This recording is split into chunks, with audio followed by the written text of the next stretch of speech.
Nagdeklara na ng state of calamity ang probinsya ng Northern Samar bunsod ng matinding pagbaha dahil sa mga pag-ulan na dulot ng shear line.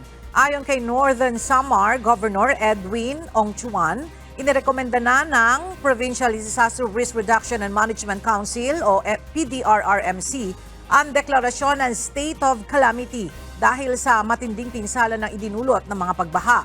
Sa ngayon ay suspendido pa rin ang klase sa mga paaralan sa buong probinsya. Gayun din ang pasok sa trabaho ng mga manggagawa, maliban na lamang ang mga frontliners na nasa disaster response, health, public safety, banking, financial at food supply institutions. Samantala, halos 400 residente sa Northern Samar ang maingat na nailikas ng Philippine Coast Guard kahapon. Binubuo ito ng nasa 80 pamilya mula sa 5 magkakatabing barangay sa Katarman, Northern Samar. Liban sa Katarman, puspusan din ang evacuation at rescue operations ng PCG sa mga bayan ng Biri, Palapag at San Jose.